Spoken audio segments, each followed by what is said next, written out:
Hello and welcome to draft number 17 here on the Modern Horizons 3 ranked ladder. This is from back in July. I'm Mike, and we are coming off the back of that really neat trophy deck with two Idol of the False Gods. First time I've ever really popped off with that card. That deck was really cool. So let's see if we can follow that up with another good one on the way to our stated goal of top 1,000 Mythic. So here, what are we looking at? I like the Glyph Elemental. I like Emrakul's Messenger. I like Ghostfire Slice. I'm not going to take one of the gold cards over one of the three monocolored cards, though Watchdog and Gargoyle are both good. And then Spymaster's Vault is really good, but not something that I really want to first pick hardly ever. So, um, I think I don't know. I think I lean towards the Glyph Elemental. Yeah, I really do like this card quite a bit. Good in the Burrows decks. Plays well with the +1/+1 counter synergies. Just a card that I'm pretty fond of. This pack, Glaring Fleshraker, is probably the best card in the pack. Maybe Horrific Assault. If we want to stay white, we can grab the Dog Umbra, but that's a card that we prefer to get a little bit later than second pick, obviously.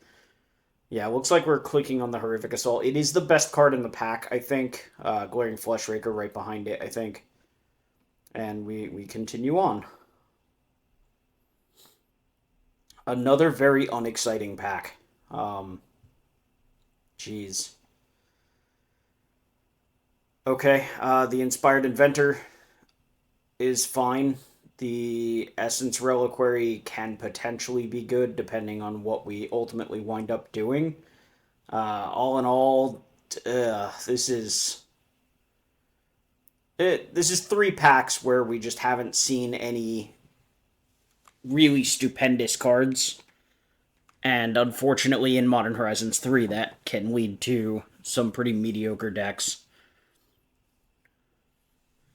You do really need some amount of power level or a lot of synergy in order to do well in this format, and sometimes you just don't see the cards you need to be able to do that. Grabbing the Mandibular Kite there. Here we have a choice between Golden Tail Trainer and Proud Pack Rhino. If we want to stay in green-white, then the Trainer becomes pretty powerful, making all of your auras cost less.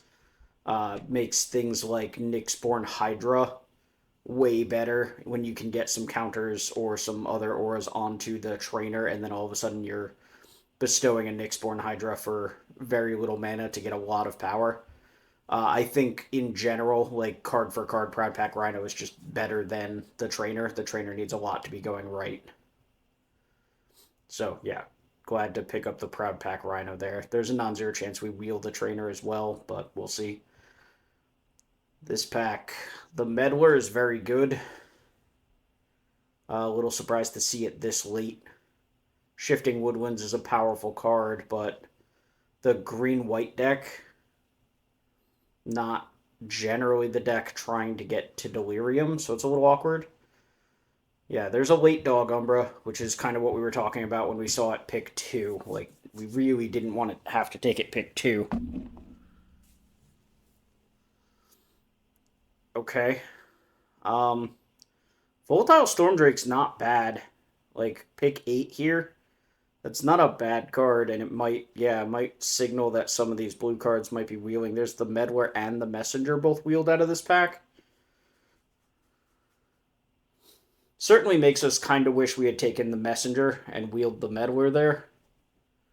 But unfortunately, that's not how things played out. Void Craw, we're not really grabbing. This landscape doesn't do anything for us. So,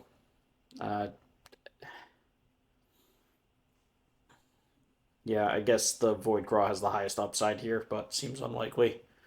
Here's a landscape that we can use, potentially.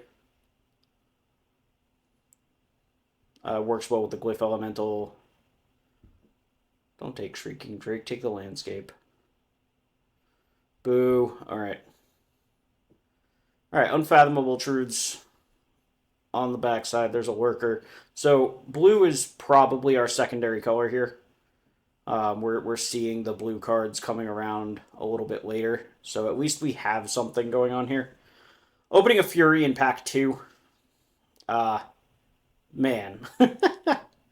What a time to not be in Boros or in a red deck, huh? There's a Writhing Chrysalis down there too. This draft is just a case of, you know, what can go wrong will go wrong.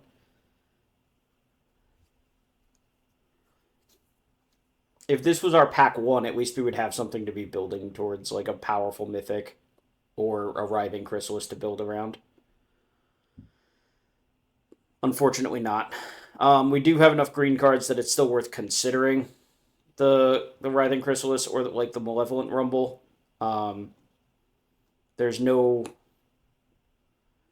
white or blue cards that I really want to take. Oh, yeah, there's the Serum Visionary just to stay on color. I hate that pack. I hate it so much. Second Serum Visionary, also options are Thraben Charm and Flooded Strand, and then Razorgrass Ambush as well.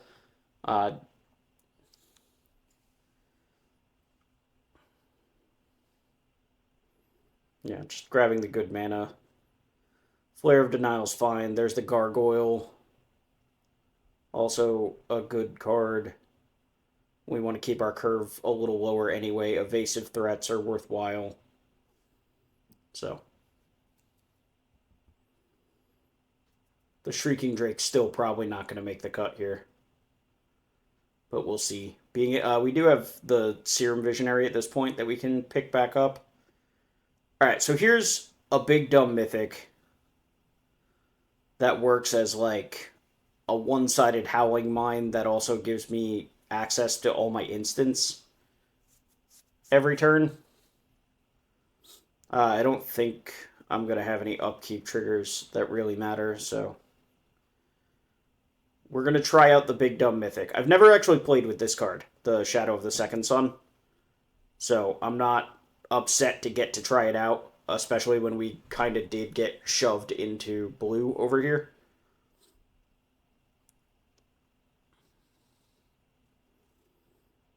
Notably, Shadow of the Second Sun does make specifically... No, Static Prison's a main phase? Yeah, never mind. Ignore me.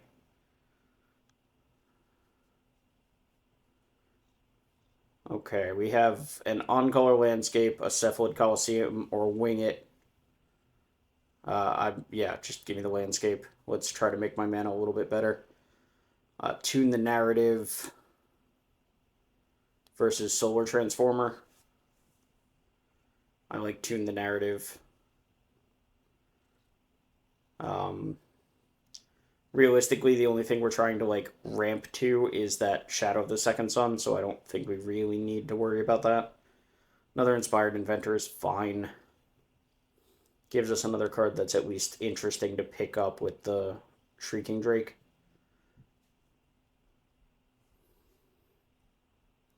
I'm not a big fan of the Zealot, but in a case where we just don't have anything that we really want to play, giving ourselves the option to play that card is probably for the best.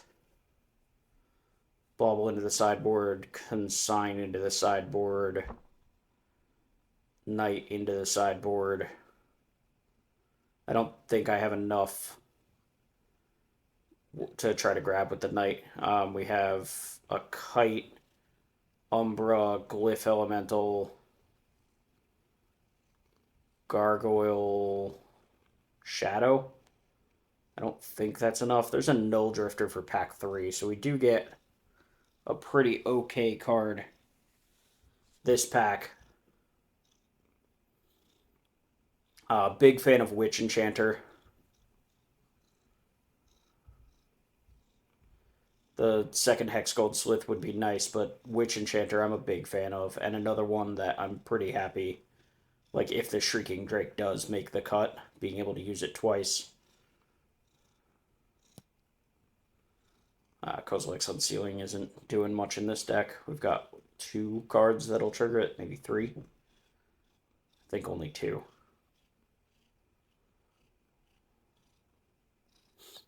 So,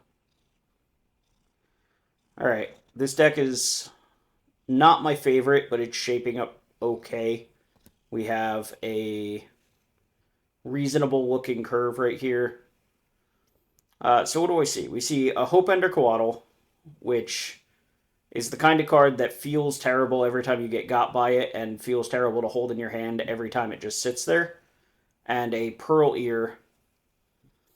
I don't know that I have enough auras to make the Pearl Ear worthwhile, which is a little awkward. But I think like the Hope Ender Coatl is also just kind of like, it feels so bad to not get to hit anything with it. Just like, which is weird because like at the end of the day, at worst that card is a Windrake with Flash. But I guess we're just like in an era of Magic where Windrake just isn't good enough anymore. Hard for an old man like me to accept. More Tune the Narratives. Here's a Deem Unworthy or a Decree of Justice. I don't know. The Decree in this deck might, like, we're gonna be trying to play a long game in this deck. The Decree might be worthwhile. Reform versus the third Tune the Narrative. At the point we have 3 Tune the Narratives, we get to start, like, trimming a land.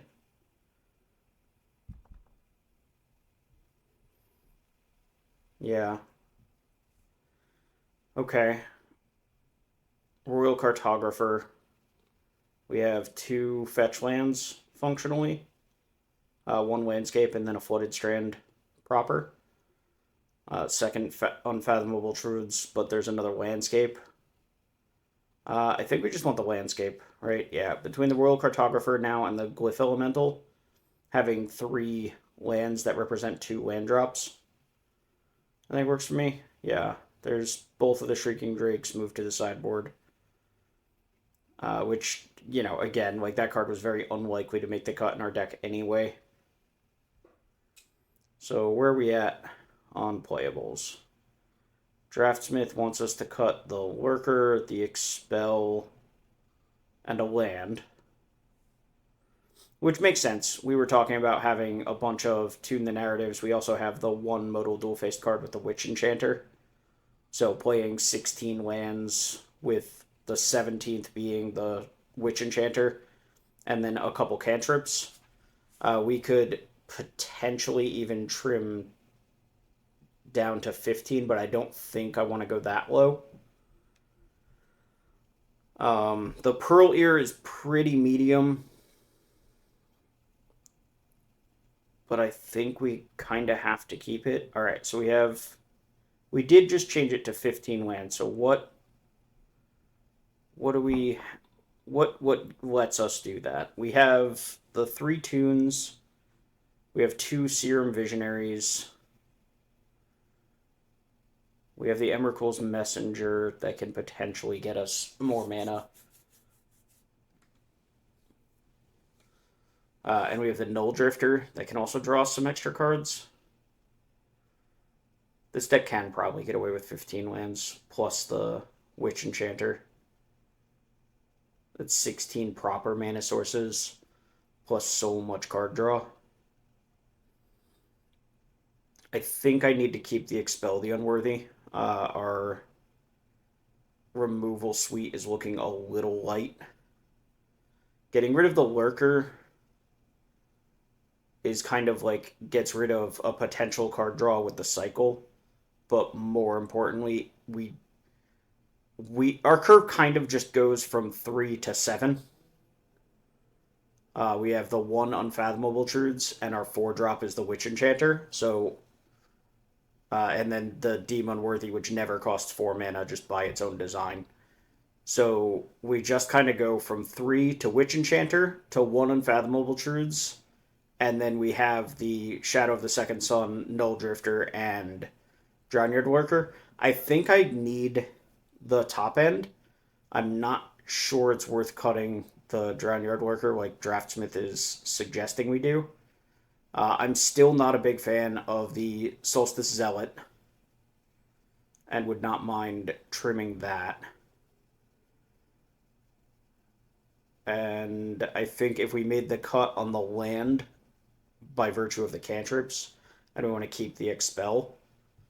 I think if we're going to cut a creature, it's probably the Zealot here. Unless we do just listen to Draftsmith and cut the Expel the Unworthy, but I don't think that's what we want to do. Again, Pearlier here also not really at its best, though it is just like a decent on-rate lifelinking creature. 3 mana, 3/4 lifelink, even if it doesn't do anything more than that. Alright, we did cut the Expel. I think I would rather have cut the Zealot than the Expel at this point, but it's... Expel is one of the weaker removal spells in the format. The good old hand of a bunch of white cards and all blue mana. That said, we have Messenger. Any land lets us cast Serum Visionary, which lets us make a spawn token. So this hand's not great, but we do need to draw a white source at some point. But even not drawing it right away, our hand still functions at least for a couple turns, and we get a decent amount of deck manipulation to try to find the white source. Turn 2 Chthonian Nightmare from the opponent. Obviously not what we want to see with a Transmigrate in play, like if this is a Malevolent Rumble, which it isn't, so that's good. But if that was like Malevolent Rumble there, fill up the graveyard, sacrifice the Transmigrate, that would have been terrifying. So we found our planes, so that's great. We get our spawn token by virtue of the Serum Visionary, and we drew a Volatile Stormdrake, so we can potentially steal something over the next couple turns.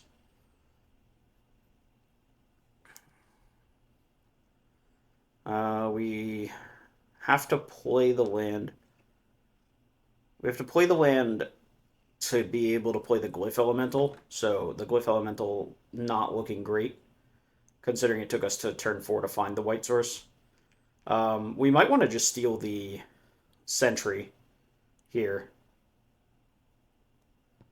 We have the Messenger that can block the Stormdrake, and stealing the Sentry denies our opponent the ability to put cards in the graveyard for the Nightmare, while also giving us, a threat that lets us dig deeper in our deck and loot away some of these white cards that are just trapped until we can double spell. Yeah, we can double spell here with a white 2-drop into the Stormdrake if we want to.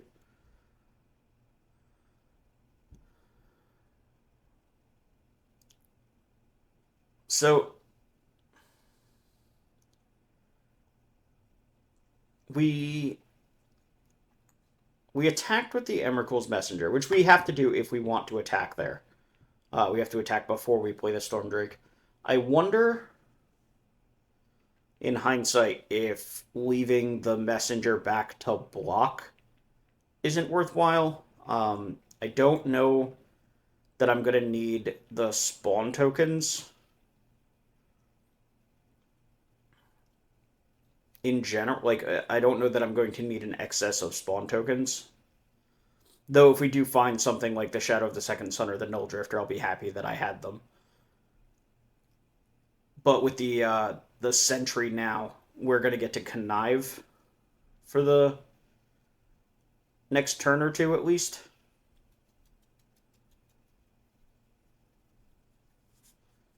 And that'll trigger the Messenger to get us those spawn tokens. So I'm not really sure.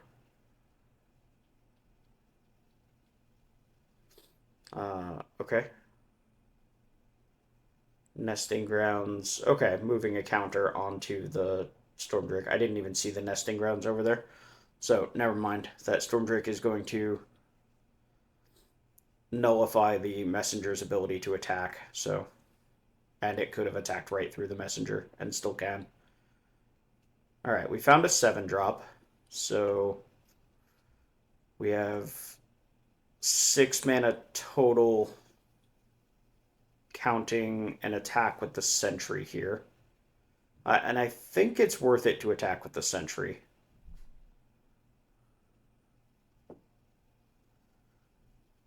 We only get to make one play a turn here, so I think getting the attack in with the Sentry, which also, yeah, like we get the loot here. There's a Witch Enchanter, so we do have a second white source now.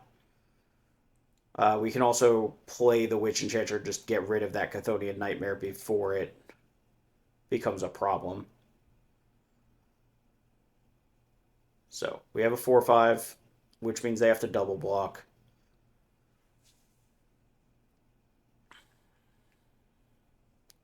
That's fine. So we trade their Sentry for our Drake and their Transmigrant. The Transmigrant obviously can come back. We can Witch Enchanter down the Nightmare. It's going to be hard to keep them off of their value engine for too long because they can still like get something into play and then Nesting Ground the counter off the Witness to be able to reactivate the Witness to be able to rebuy the Chthonian Nightmare. So unfortunately there's still quite a bit of looping that our opponent is going to potentially be capable of, but it's going to require some hoops, and at this point we have a board presence that is at least threatening. They're at 16, so like it's not like they're anywhere close to dead yet. But we do have, what is functionally a 2-turn clock sitting in play. Not that we expect that to like stay that way, but okay. Cursed Wombat, Nesting Ground, move the counter onto the Wombat, which triggers it. It gets 2 counters, then reactivate the Witness to rebuy Nightmare. Yeah. Oh, yeah, sure. It also triggers again because the Wombat is weirdly worded and is a triggered ability that puts counter on after the fact rather than changing the way counters are put onto something. Yeah. So that's just a absolute ton of value now for the opponent. So that was about as bad as that could have gone for me, right?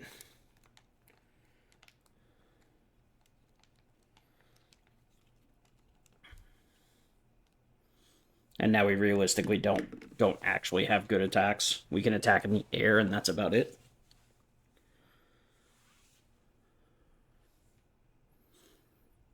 No. We don't need 2 life as lifelink. Kite here. So our game plan here is that we need our Air Force, basically. So unfortunately, we know that they have a Glasswing Grace in hand. Yeah, and there it is coming down on the Cursed Wombat.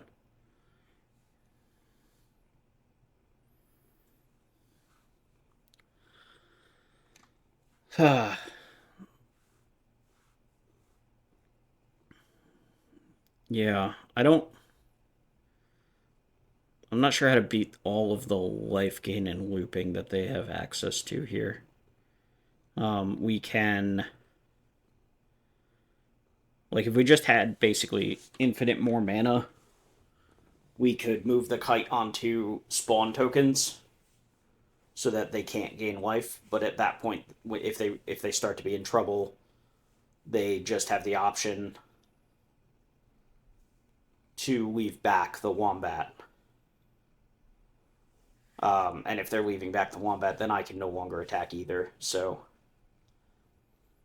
I guess this is kind of best case where we unfortunately have to take the 1 hit here from the Cursed Wombat, but we get to potentially suit up our Drownyard Lurker with the Kite, and then also get a 1 good hit in with Lifelink potentially.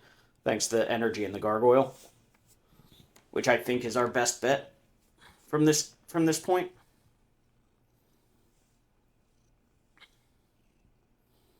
Replaying the nightmare, but nothing in the graveyard at the moment.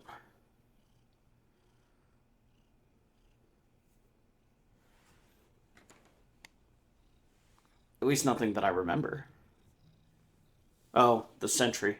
Okay, yep. I did in fact forget about the sentry.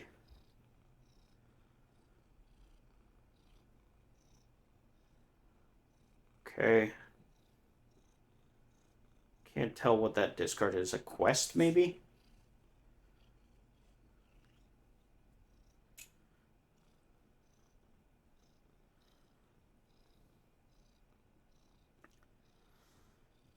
Okay, opponent taking their time to make a decision. Moving the counters off of the witness is definitely a slog at this point if they're going to try to reactivate it. Although it does get their wombat to be... Yeah, it does get their wombat to be gigantic and make it so that my worker can no longer attack and block through it. Alright, refurbished familiar. Making me discard one of my 2 cards that cares about land drops at a point in the game where I'm not sure that I'm going to be able to do anything there. Okay. Man, that was almost best possible. We can save the energy then. So we can either spend 2 energy here and give the worker lifelink, or we can save our energy because we have exactly 6, and that's worth 3 cards next turn. Yeah, and that's the consideration, and we do in fact choose not to spend any energy. Opponent, yeah, I don't think it matters much if they chump or take this. If they chump, they get to nightmare back the pigeon. We have no cards in hand, but, you know, because of the way refurbished familiar works, they would still get to draw a card that way.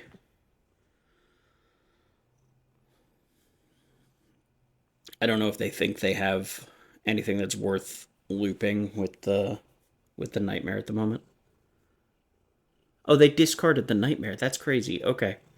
Never mind. I didn't think that would be the nightmare, so I just assumed it wasn't.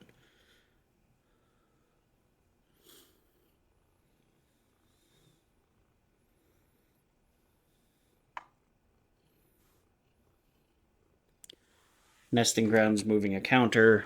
The wombat gets gigantic.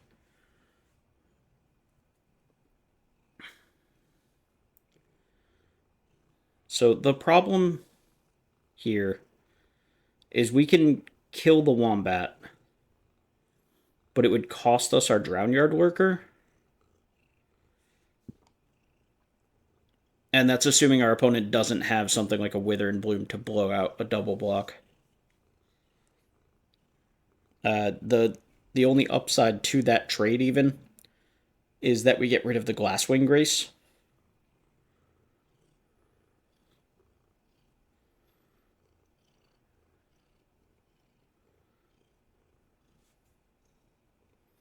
Alright, so here we're just trying to figure out which creature we don't care about to eat this sentry.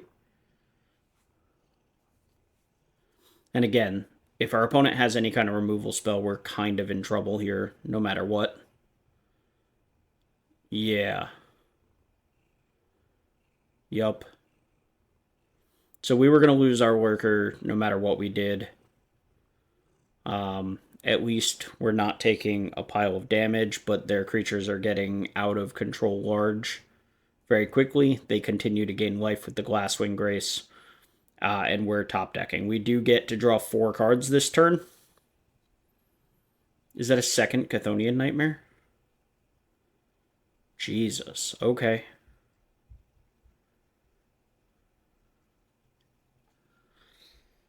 Alright, well, now we know why they discarded it, right?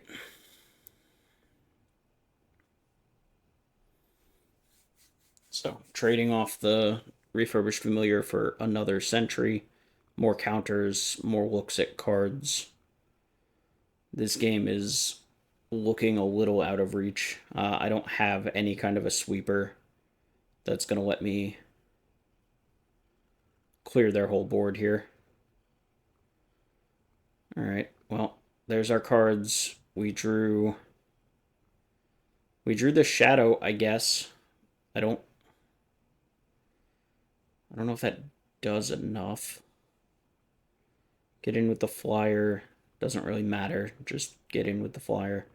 1, 2, 3, 4, 5, 6.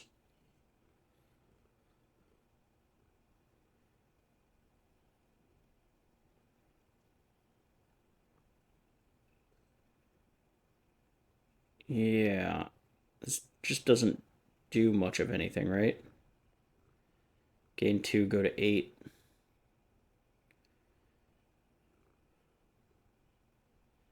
And then untap, upkeep, draw. And yeah, they have 2 large menace creatures. They have the wombat. They get to move more counters around with the nesting ground. They trigger the sentries on attack. Ugh. That game spiraled out of control really quickly. Definitely a game where if I would have much rather drawn the Expel the Unworthy than the Zealot. Just,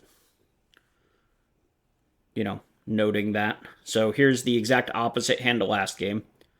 Blue cards with a bunch of white lands. Alright, this time we have both of our colors at least. Probably put the Inventor, yeah. We'd prefer to bestow the Glyph Elemental if possible, but if we just need to make a play, we can. Alright. Well, at least we have something to be building towards. Okay. Alright, there's the third land. That's a good start. And there's a much better 2-drop for us to play. Now we get to go Glyph Elemental onto the Slith to be able to attack.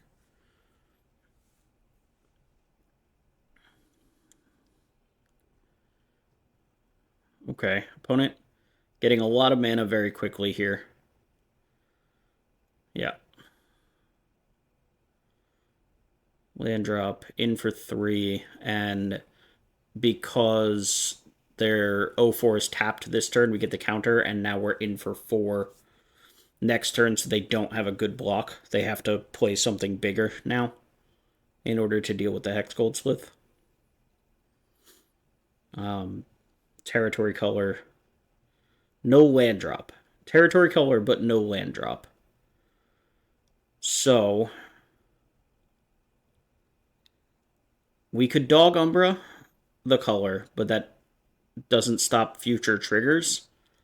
That said, they did miss their land drop, so there is a chance, yeah, there is a chance that they just miss again, and then the color doesn't trigger anyway.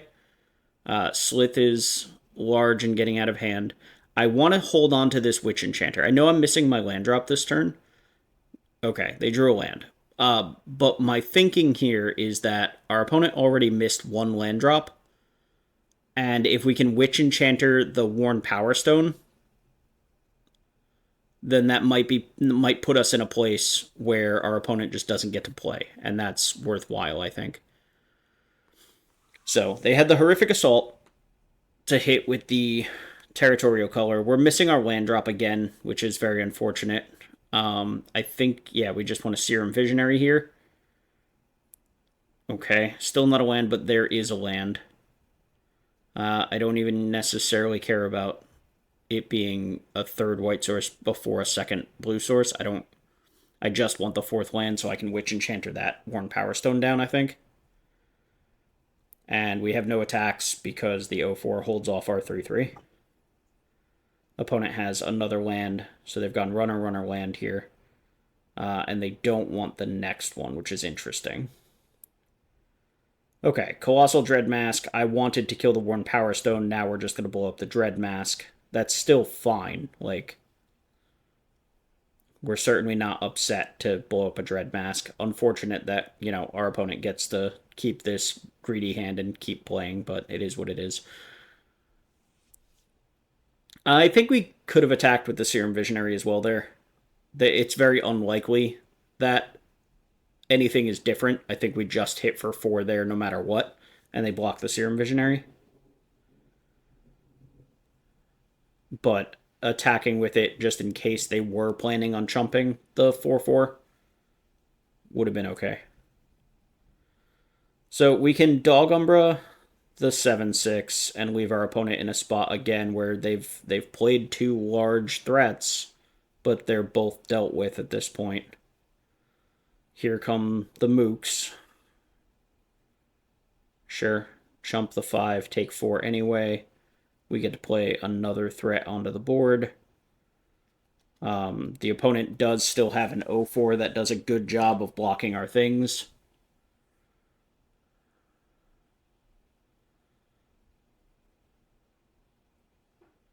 Why is that reduced by 2? We have... Oh, because we have 2 Dog Umbras. Never mind.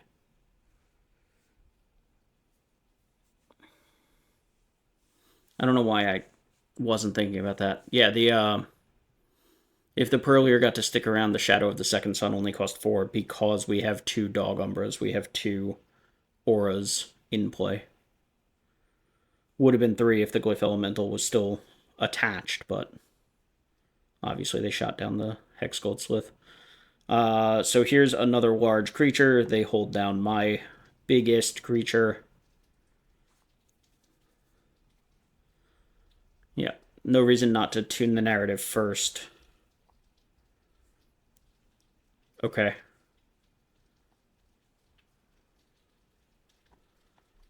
Kite. Now we get the ability to jump one of our larger creatures. Here's a Rhino. Put a shield counter somewhere, or just... So, I'm not... Proliferating is fine. Like, making the Glyph Elemental bigger is fine. I'm just not sure... I guess the shield counter doesn't functionally do anything. Like, it's not like our creatures are trading in combat.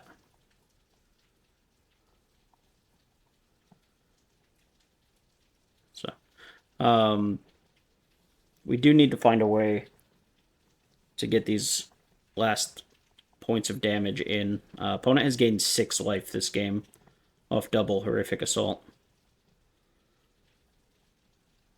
They have not... I think they hit once off the Territory Color. They hit the Petrifying Meddler and otherwise missed. So we've gotten a little lucky in that regard.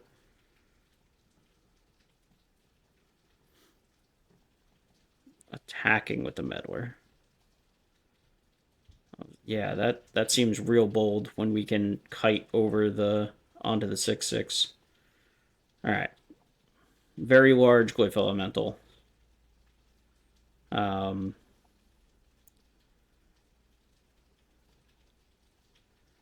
If we...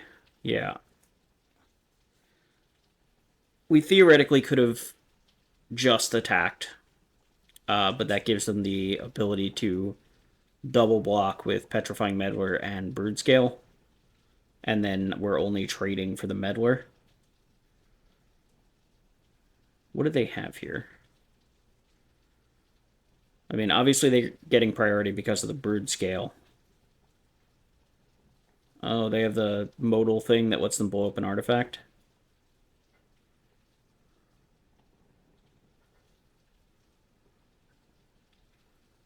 Yeah, okay. Sure. I guess I'm glad I didn't play the Shadow of the Second Sun that turn. Though we did just lose our big threat in the Glyph Elemental, so yeah.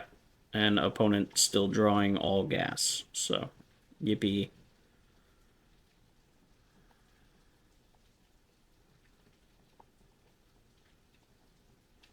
Two Territory Color triggers. They're looking at something, and they left it on top. Not a creature, but they left it on top, so... attack, attack.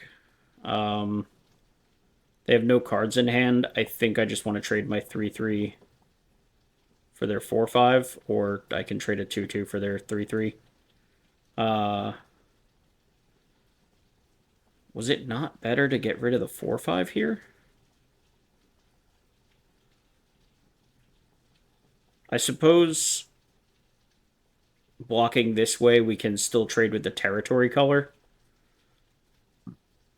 which is kind of a big deal. So we have no attacks. We just kind of have to get this thing down, and then hope to start drawing into something. We have the Drownyard Lurker for next turn. We can cycle for a chump blocker, but I think we're gonna need the 7/7. Solstice Zealot would be better as expel again.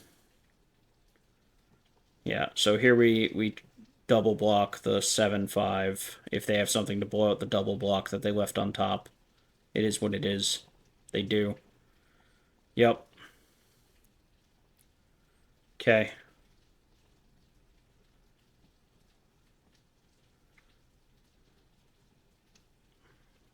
Sure. All right. Okay. Landscape, not exactly what we were looking for. We can now cast our 7/7 at least. This thing is going to have to trade with the 8/6 territory color now. And we still don't have an answer for that Petrifying Meddler. So we are very probably taking 4 here. We can chump block if we want to. That's 2 land drops, which is 4 looks with territory colors.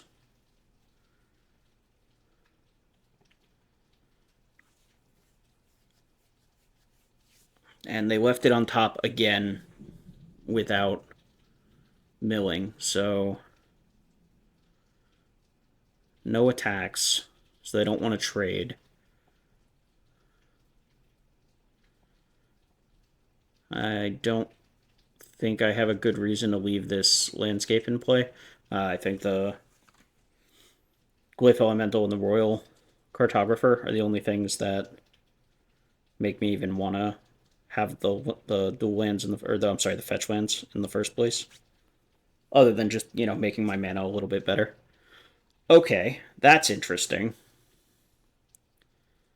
So we can Volatile Stormdrake to take the 8/6 territory color.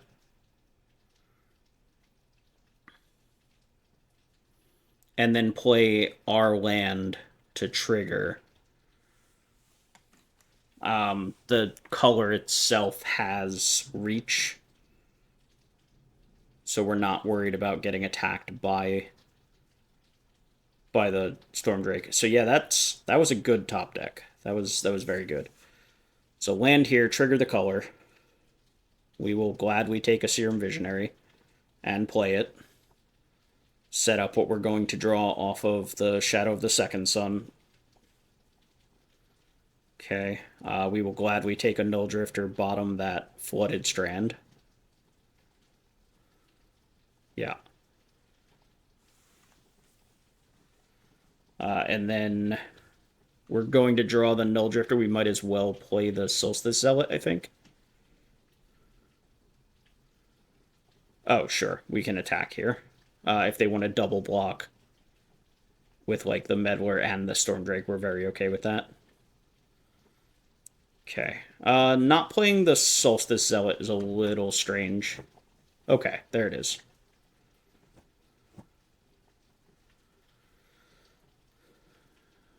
I think I might just be confused as to the timing of when the Shadow of the Second Sun actually triggers. It's a weird card. Very strange card. Opponent does change their mind and crack the landscape. If they were going to do that... Oh, they drew their card for turn and then did it, I guess? They found a Drownyard Lurker off the top this time with the color.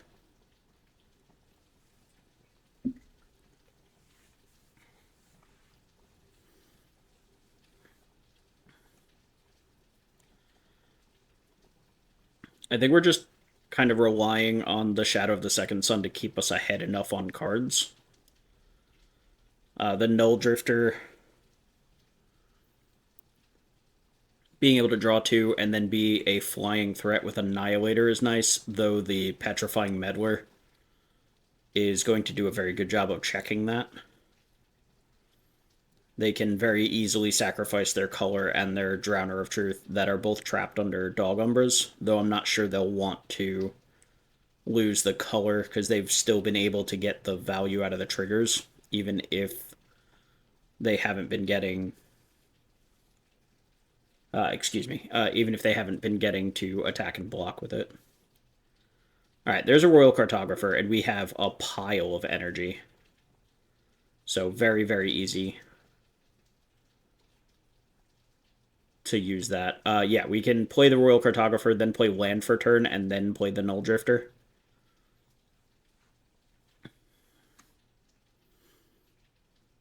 Yep. We also get the territory color trigger. That's a draw 3, yeah. Okay. Alright, interesting. Considering we get to untap with the Shadow of the Second Sun, I would have thought we might want the draw 3, but I didn't look at the deck size, and that might be a concern.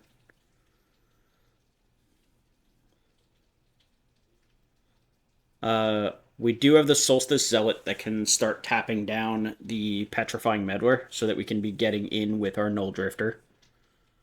Hopefully the Annihilator triggers can add up relatively quickly, though they do have the extra spawn tokens, which make that seem a little more difficult. Interestingly, and I didn't really think about this ahead of time, we can use the Solstice Zealot twice a turn. Yeah, 8 cards left in our library. Okay, that's probably why we didn't want the draw 3.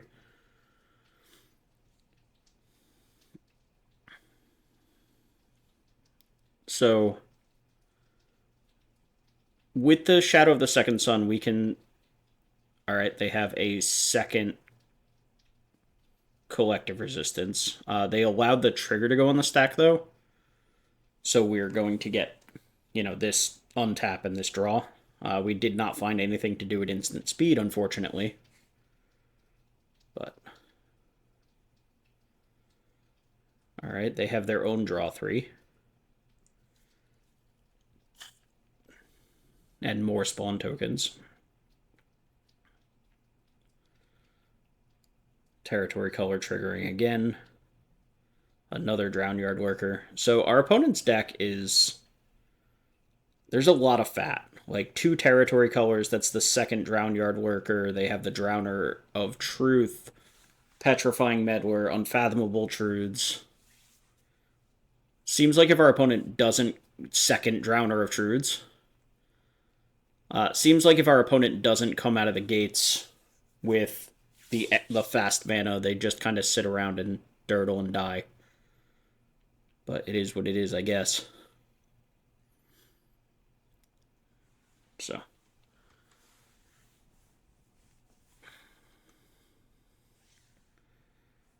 Okay. So we can put a +1/+1 counter on the Null Drifter. Though we still kind of need to get the Petrifying Meddler out of the way. So maybe we hold off on that. Draw 3. Just draw a bunch of cards. Okay. We have many cards now. We have 3 cards left in our library, which means we have functionally 3 turns to win the game.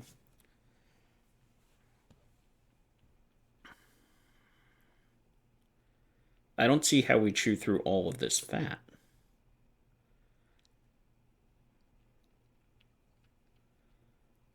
Like, we can start just forcing blocks by attacking with our big threats, but then they have chump blocks if they want them, and they have trades if they want them. That doesn't leave me in a great position. We have the Zealot that's going to have to keep the Petrifying Meddler tapped down so that the Null Drifter can attack. And that's just going to force sacrifices with spawn tokens. Like, still probably what we have to do.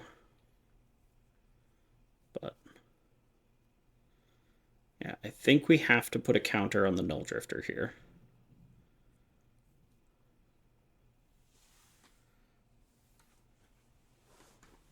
And then maybe we tap down.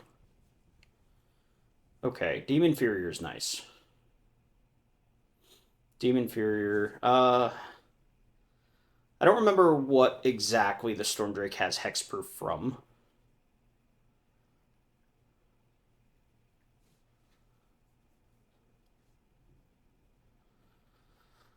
More creatures, more energy. More creatures. Another counter, probably. Or it's either another counter on the Null Drifter or just a servo. I don't see a reason to put a counter anywhere else. We could, I guess, put it on the 7/7.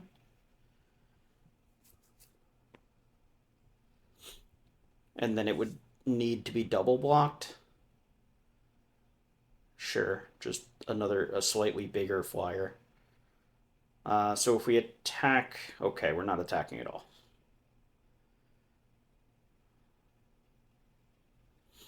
So I guess we're trying to end step,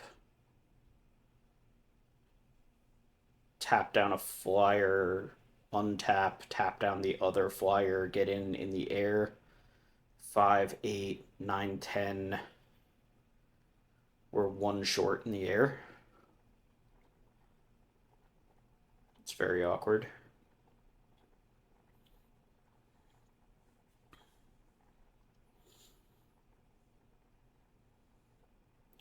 We do have the Deem Unworthy.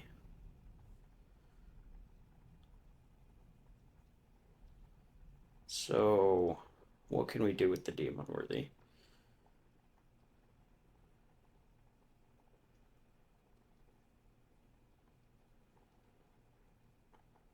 We can...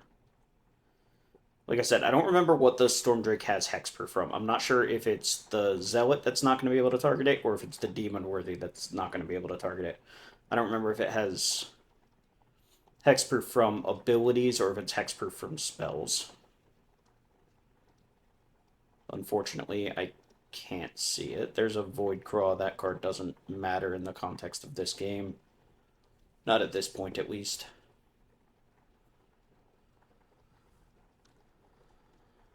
What's the red for? Have we seen anything red?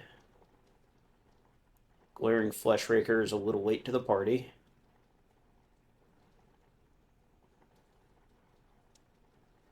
Yep.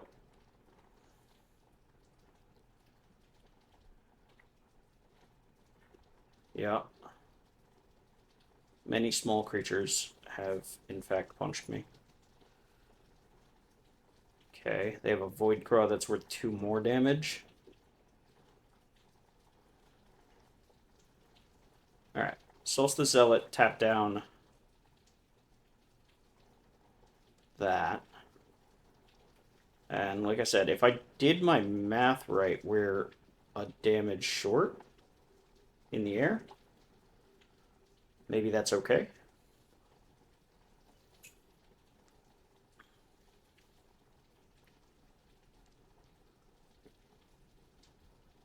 Alright, so... more energy that doesn't matter. We're just leaving cards on our deck, not because we necessarily do or don't care about the Stormdrake, but just because we are very close to out of cards. Here's Annihilator that'll make them sacrifice. We do get to gain 5 here. Annihilator 1, they'll sacrifice a spawn token, most likely, or, yeah, sure. Or one of the things that was trapped under a Dog Umbra, which is what happened. Bonk, bonk, bonk. They go to 1. We gain 5, go to 9. We have many blockers. It is unlikely that they can hit us with enough unless they get a ton of triggers off this Fleshraker. Like second Fleshraker into Writhing Chrysalis, I guess, would be... Would that be lethal? 1, 2, 3, 4, 5, 6, 7, 8, 9. Yeah, okay. Alright. Woo! That was a slog, is what that was. Glad to have won it. That was a lot of powerful stuff coming out of our opponent's deck that we just kind of had to slog through. So, cheers. Way to go, mediocre blue-white deck. Another hand that's looking for a third land. Again, we did build this deck a little bit land light based on the fact that we have a ton of cantrips.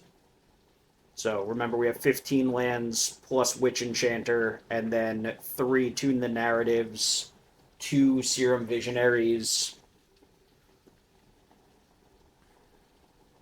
So there is a chance that we miss on lands, and it's very sad.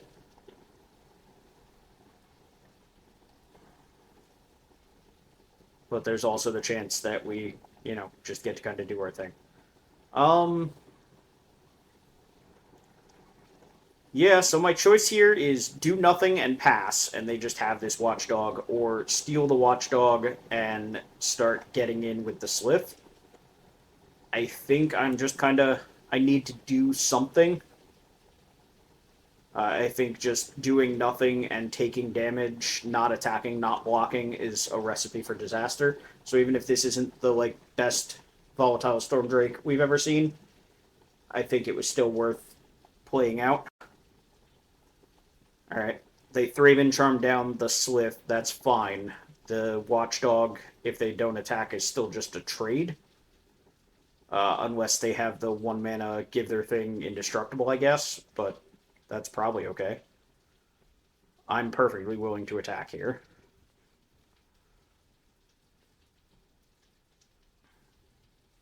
Yeah. Okay. Alright. So. Missing the lands obviously stinks, but like I said, we knew what we were doing when we built the deck, and we were going land light. Obviously, it's unfortunate to watch it play out. Keep the 2-lander, and don't find the third. It happens. Is that 45% plus 3% for the Witch Enchanter? So 48% on any given draw step. There's a Branching Evolution. Hexgold Slith gets 2 counters. It is now a 4/3. Alright, we did it. We found a land. Unfortunately, that land is not a white source, but Proudpack Rhino put a shield counter on it. Means first strike or otherwise, it gets to block this Hexgold Slith. So,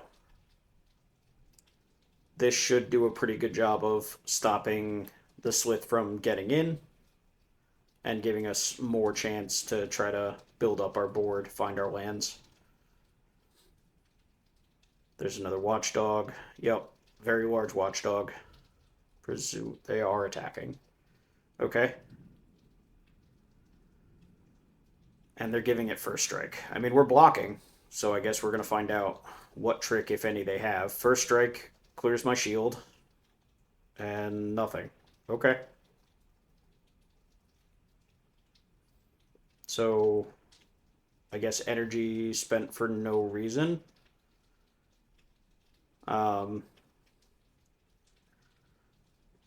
Yeah, so we can Dog Umbra the 6/6, which seems fine. If our opponent had some kind of a reactive card, they very likely would have used it just now.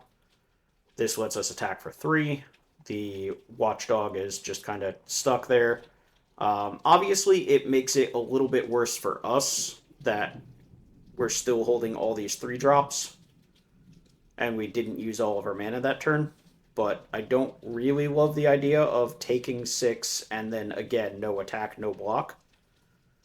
There's another very large friend. 8/9 with Trample and Reach. Okay. There's a Witch Enchanter, which we very much want. So we have land for turn this turn. Then Witch Enchanter, kill the Hydra. Hopefully get some attacks in. And then have the extra land again after that, so we go up to 5 mana. That lets us Unfathomable Truths, or like cycle Drownyard Lurker plus another 3-drop, something along those lines.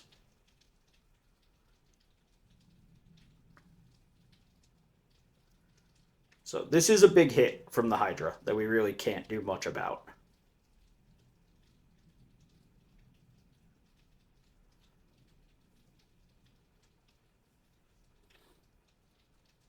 Yeah, there's no blocks here that make sense. It has trample, jumping, like, so we can't jump it. So big hit for 8. We know we're drawing Witch Enchanter, so we know we're going to get to clear that Hydra. So now it's just seeing if our opponent has another big follow-up. If they do, obviously we're in trouble. Okay. And they're putting a shield counter, thankfully, on the Rhino itself. That would have been real bad for me if they had put the shield counter on the Hydra. So we'll kind of take it where we can get it.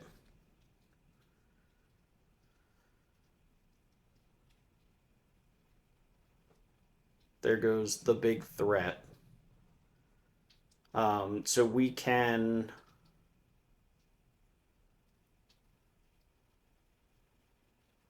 Okay, sure. Alright, well, there's a 5/5 with a shield counter here. No trample. I think we just throw the Serum Visionary in front of it. Yep, just get rid of the shield counter here. It's not exciting, but it does leave us with a board that can still trade with it. There's the land 5 that we knew about. We set it on top of the deck. So we can, like I said, we can either cycle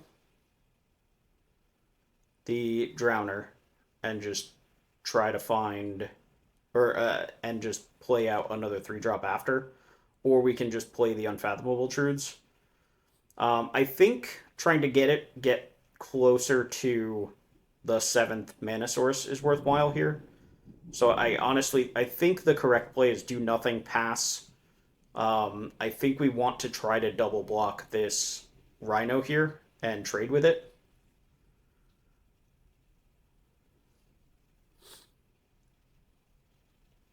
Or not.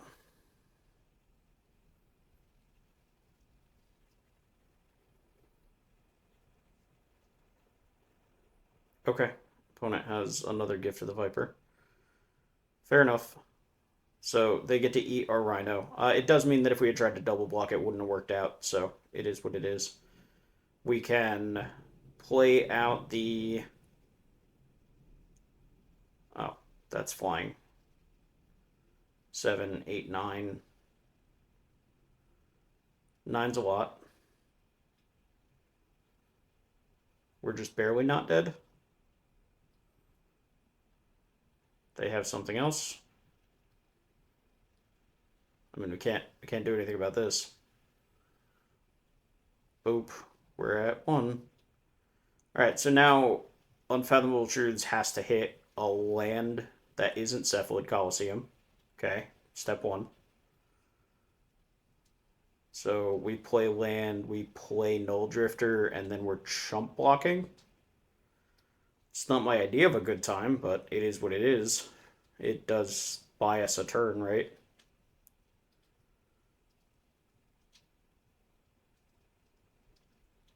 Sure.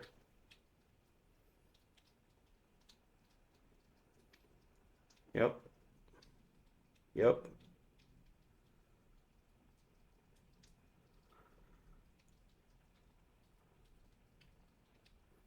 Okay, there's one more turn worth of chump blocking. I don't think the Royal Cartographer is gonna get the job done this game. Probably one of the other 3-drops or the second land. Yeah. So Pearl Ear potentially with the lifelink might be able to get us there. We'll see. Sure.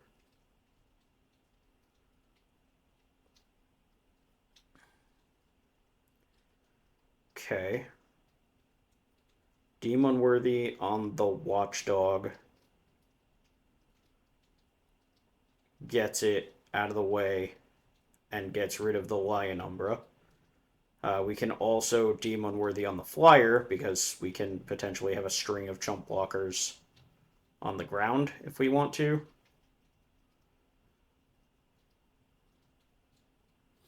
We could have also tuned the narrative first to save ourselves a mana there.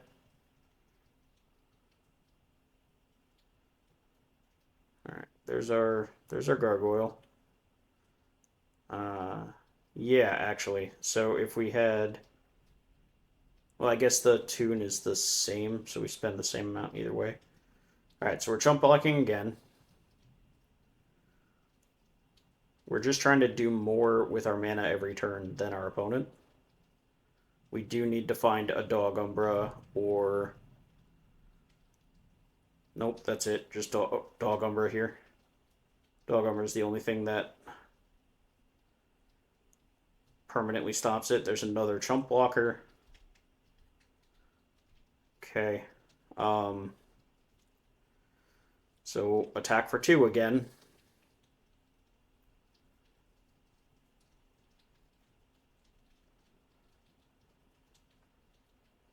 We have to chump, so here's this messenger. Like, we don't get a choice. We have to chump. I think we want to get the Pearl Ear down so that we have some lifelink. And then this, and probably make a servo as a chump blocker because we know we have to deal with that dog.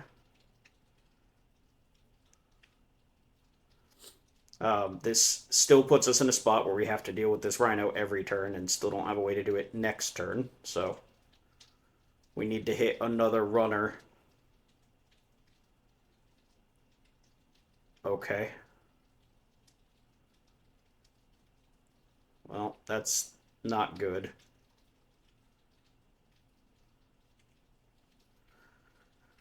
Alright, are they dead? 2, 3, 4, 5, 6, 7, 8, and then we get a +1/+1 counter? Oh man, wow, okay. All those little chip shots. All those little chip shots added up, and we have Exactsies here. Jesus. Okay. Way to go, Witch Enchanter. Just getting in 2 damage every turn for several turns. Just those little boops adding up until we finally drew the Dog Umbra and then managed to get lethal on it. This deck is playing out better than I expected it to, I guess. Like, looking at this deck while drafting it and building it, it sure seems kind of like medium on power level. And it still is, to be perfectly fair. It's still very medium on power level. We're just getting some really cool games out of it that we're managing to squeak out. So, all right. So we can just play the Glyph Elemental and then follow it up next turn with the Landscape.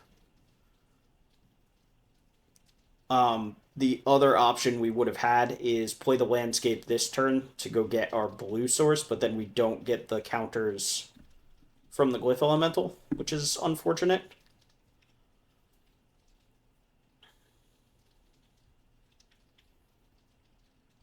Opponent seemingly able to boop our Elemental here. Okay.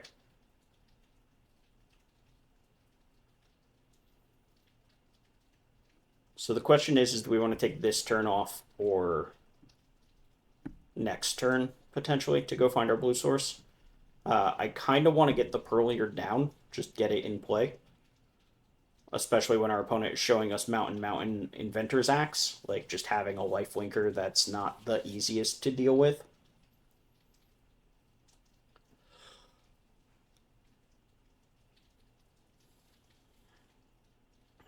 Okay. Second Inventor's Axe. Third Inventor's Axe. All right, what's happening? Third Mountain. Fang Flames the Pearlier Shore. This is a very strange game. Um,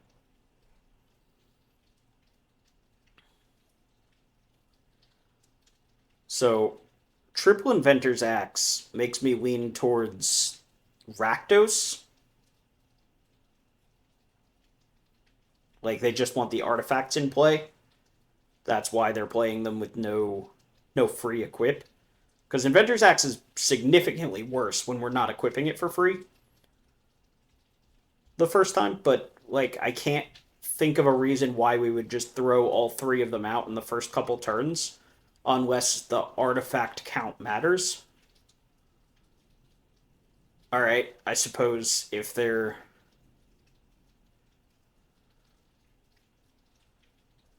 maybe they were doing it because they were hoping we would overcommit into this reiterating bolt.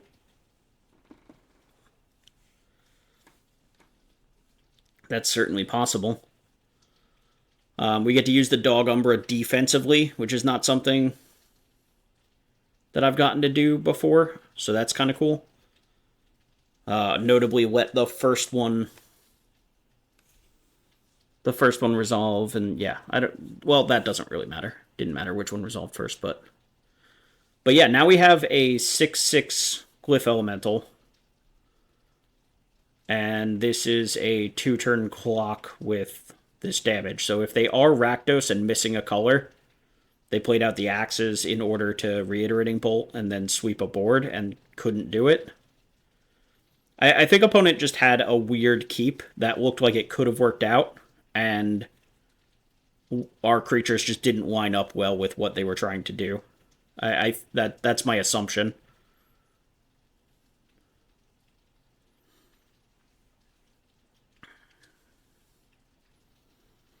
So on to the next. I think that puts us at 3 wins so far. So not bad for this deck in particular.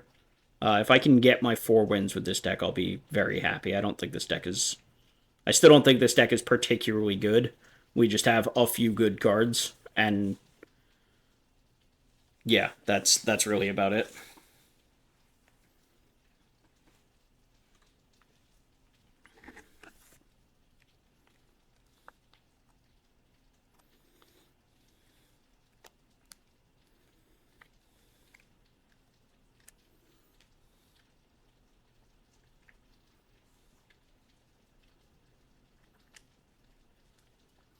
All right, playing against Boros.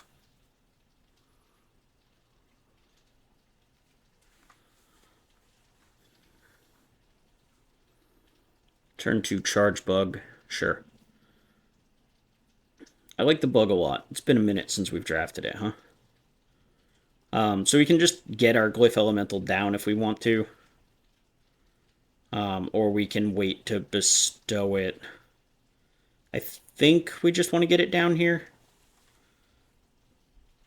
Bestow cards obviously are just better when you get to bestow them, but without another 2-drop in hand, I don't think waiting till we play a land and a 3-drop and then play the Glyph Elemental is worthwhile, especially not when we don't have another 2-drop in hand to follow it up on turn 4. Like, if we had a 2-drop to play this turn and could afford to wait, then I think it's fine. But unfortunately, when you only have the one option, I think it's better to commit something to the board than nothing, especially if your opponent is showing you, Plains Mountain Charge Bug in their opening turns. They're going to be a more aggressively slanted deck, and you can't afford to do nothing over the first couple turns, especially on the draw.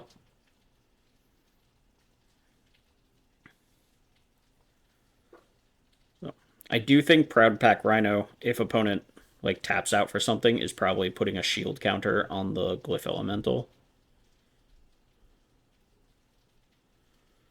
And now the question is can I afford to try to race? Detective's Phoenix obviously makes that significantly more difficult. Sure. Okay, so if we're doing this, then our plan is to proliferate with the Proud Pack Rhino and race that way. So the Glyph Elemental is up to a 3/3, the Inventor is up to a 3/3. We play the land, the Glyph Elemental goes to a 4/4. Proud Pack Rhino comes in, proliferates both of them, and we have a 5/5 and a 4/4 attacking. So we're getting an attack in for 9 next turn, theoretically. Obviously, depends on what opponent does. Like if they have Scurry of Gremlins, for example, here. Or a removal spell.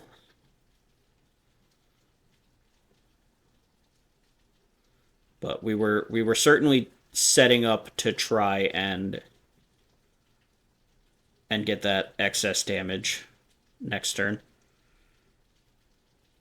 Yeah, all we have is 3 drops. No reason not to draw first and see what we find. Play out the... I think we just play out the island here, yeah. Play out the island and the Proud Pack Rhino.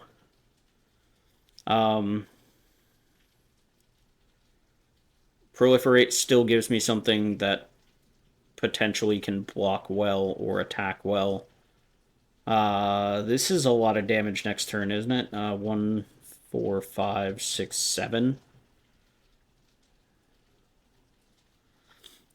This is 7 damage coming back at me without the ability for me to block if they use an energy to give menace to the Void Pouncer.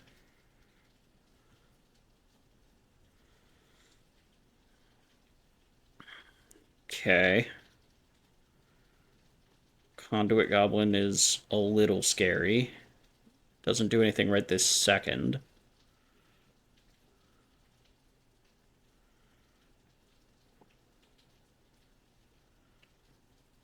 Sure.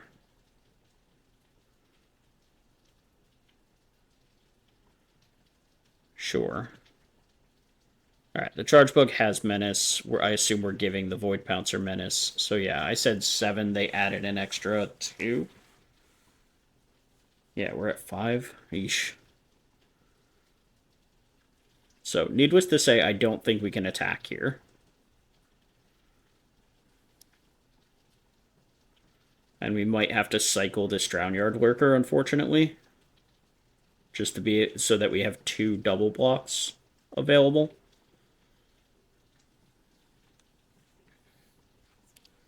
And that still leaves us dead in 2 turns to the Phoenix, regardless of anything. Actually, no, they just pump the Phoenix to 5, right?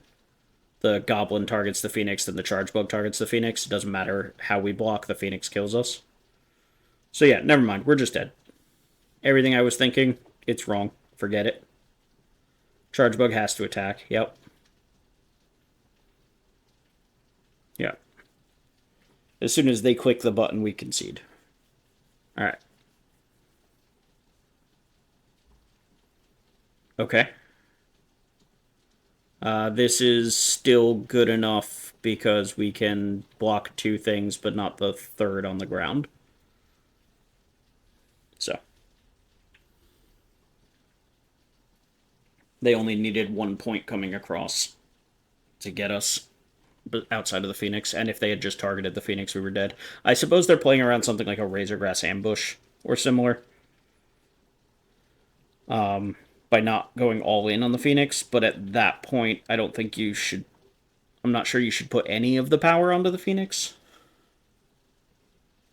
But, I don't know. Maybe they realized that the play was bad against Ambush and hedged their bets a little. Cephalid Coliseum on turn 1, definitely not my favorite. We're going to wind up taking more damage off of this than we really want to, but it is what it is. Tune the narrative. There's an island. Okay. Well, the good news is we have all of these real lands, which means we get to save this Witch Enchanter for a spell, unless it's the 6th and only land, so that we can get this Shadow of the Second Sun down.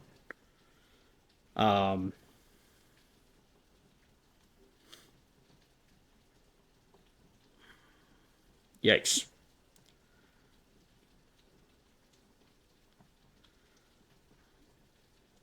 I guess we make a servo. I'm not even sure. Sure. 3/3 servo. We're in trouble either way, I think. Fortunately, if there is a fortunately here, they showed us swamp plains, which means they're not likely to have another red permanent. So at least the Ajani doesn't get to just dome us a bunch.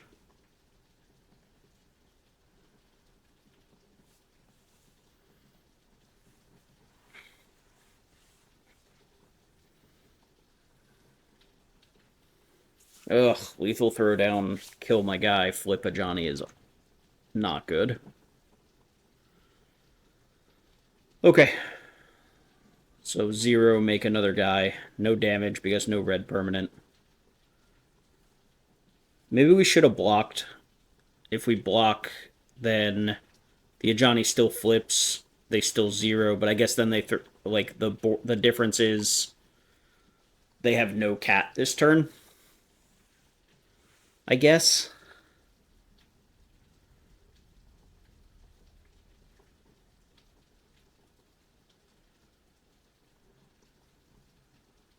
I don't know.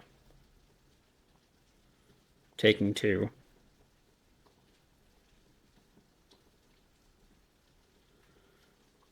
Ajani is a very difficult card to beat when your opponent can flip it immediately, right? So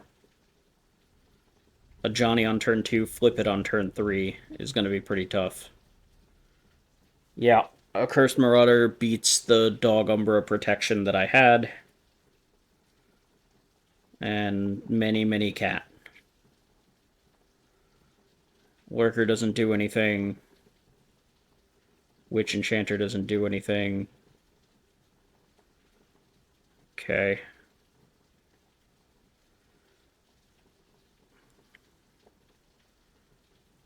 Yeah, I mean, I guess... So we could deem Inferior here, just to get one of these tokens out of the way. I don't necessarily think that's a winning line. Yeah. Now the Ajani starts upticking and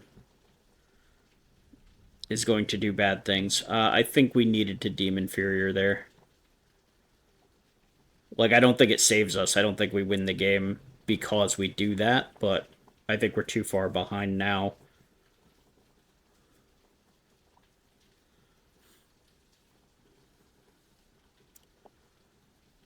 Crack this, go find, I guess, another blue source. I don't think it matters. Yeah.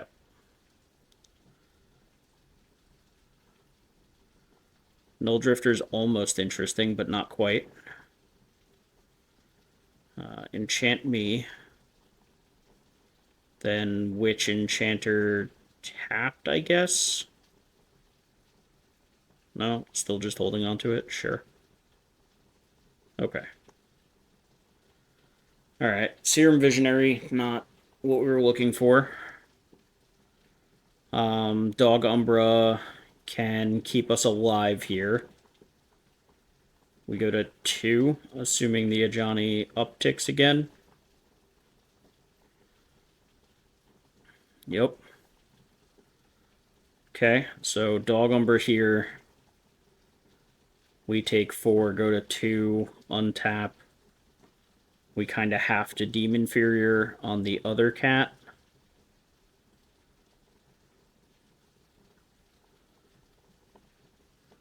And then we can't.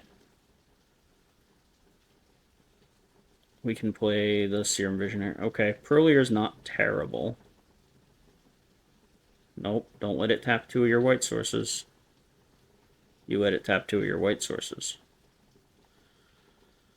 Okay.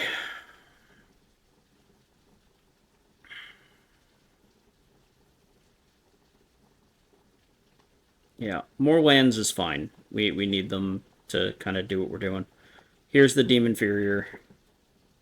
It costs 2, so we don't have to hurt ourselves with the Colosseum, thanks to the Serum Visionary.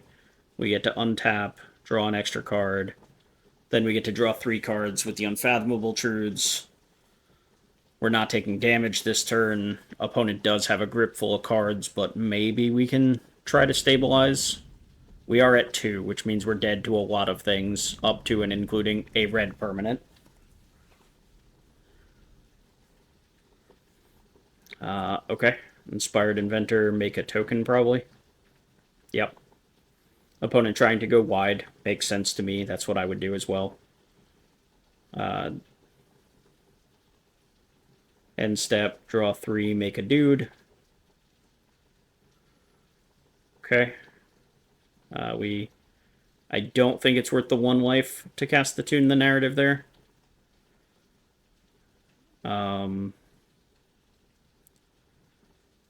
So we can... We just lose to this Ajani ult, right? Like, that's kind of the problem here. Okay. Attacking is just as good as blocking because the Ajani ult kills us anyway. Wing It is bad. Null Drifter can block the Inventor with flying, but still leaves us dead to the other things unless we draw something relevant. And we're going to 1, which means that even the servo by itself is lethal. So yeah, I think the Ajani ult probably kills us here.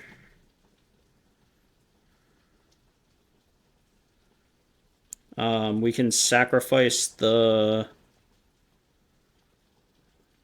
Scion token to play the Null Drifter.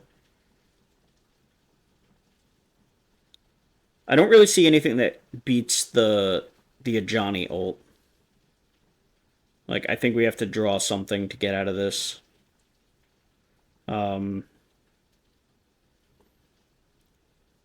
Kite.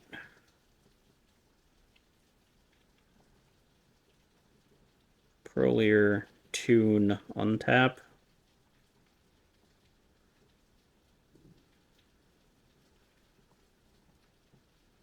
We do have the Threshold for this Coliseum, so we can draw more cards here. Presumably, the Ajani ults here. Like, that's the only thing that makes sense to me. Sure. If Ajani ult... Yeah, now we go to 5. Now we're not actually just dead.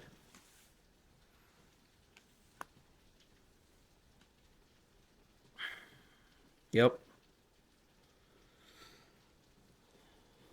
Unfortunately, we are still stuck in a spot where the Ajani ulting is bad for us. Like, we have to just keep drawing and keep trying to not be dead.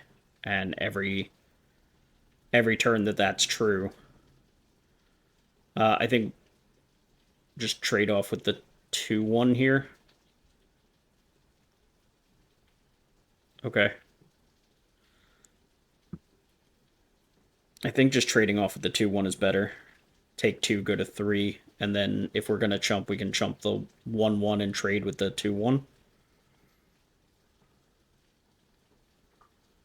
I think this is just the worst block. It doesn't clear anything off our opponent's board, and with the Ajani looming, I think just getting things out of play is our best chance to win this game.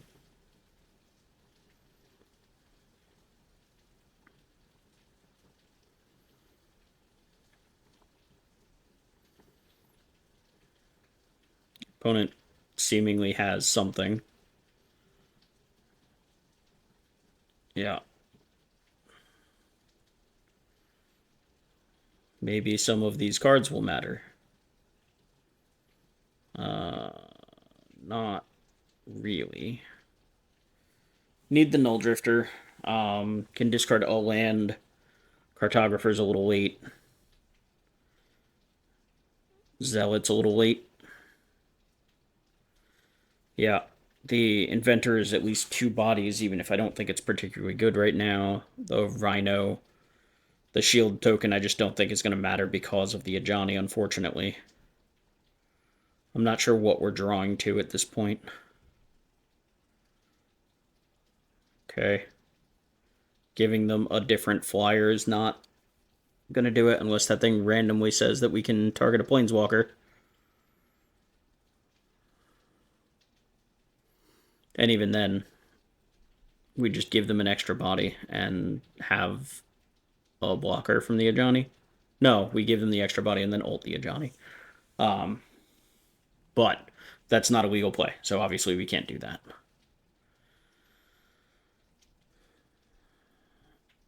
Null Drifter, draw some cards. None of those are instants, so we pass the turn. Oh, sure. Yeah, okay.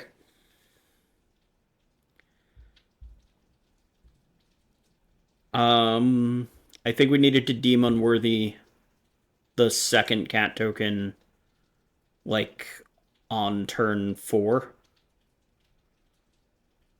And the accumulated damage over the course of the draft because of that second token, I think mattered quite a bit. Not saying I was likely to win that game. Like, the Johnny was still in play no matter how you look at it.